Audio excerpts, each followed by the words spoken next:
Hello everyone, in today's video I'll be showing you how you can use C programming.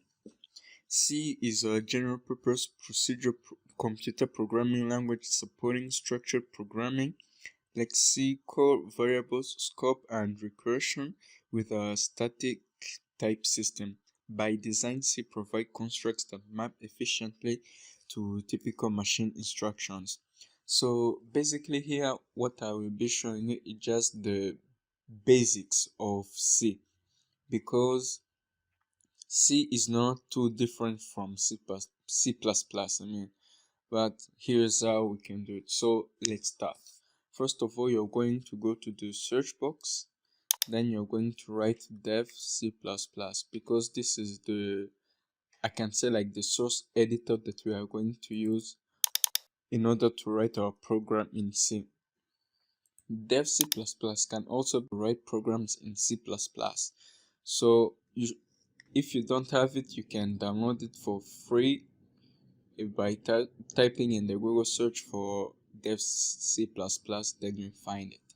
I'm using 5.11 as its version.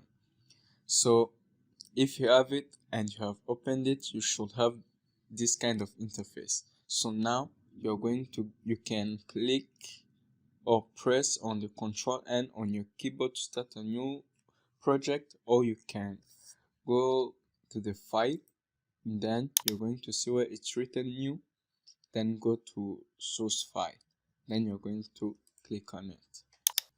Now let's start with our codes. So we are going to go step by step. We are going to start with the easiest program, which is printing a message called hello world or anything you want. So you write these codes.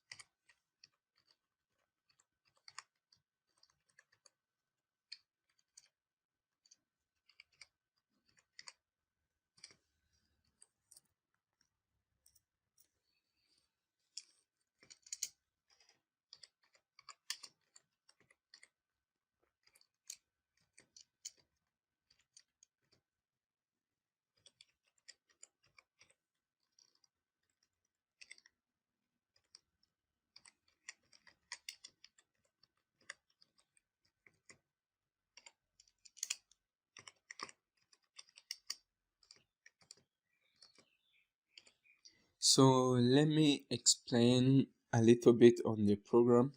So to start a program in C, we should start with hashtag include stdio.h.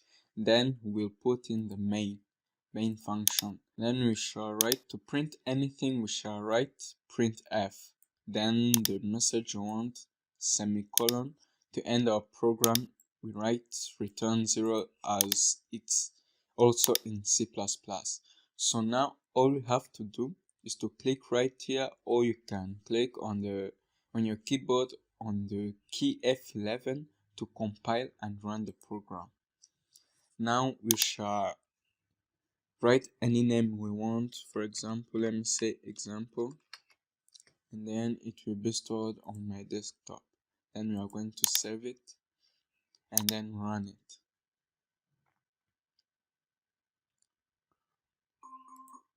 So as you can see on our program, it's written hello world, as we have stated clearly in our code. So the next we're going to is how we can accept integer values. So we shall use the same program for not wasting more time. So I will first write the code, then explain it.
So as you can see on your screen, this is how we can prompt the user to enter a number, then the machine shall receive the number, then print it out on the screen. So here, basically here, we are going to first see a message called enter a number. We are going to enter a number, then this is where the number will be accepted into the computer. %d, then we put a comma here, then this symbol, it is like a pointer, but I won't go for deeper in that because I just want to explain only the basics. Then we are going to print the number is %d, then the number stored in the integer value and a. For this, you may wonder why I'm writing %d. Since you have like 3 types, such as the integer, float, double, and maybe char, there are different types of symbols you can write. For the integer, it is %d. For the float, it's %f. For double, it's %lf, and char, it's %c. But I won't go in deeper than that because it will be for another video. So now let's compile and program, then we shall see what happens. So here we are asked to write a number. Let me write like 15. Then it should display your number is 15. So basically that's it for today. You have now learned how to print a message onto your screen and also to prompt a user to enter a number, then display on the screen. For other videos, we shall see how we can swap two numbers. So that's it for today, and thanks for watching.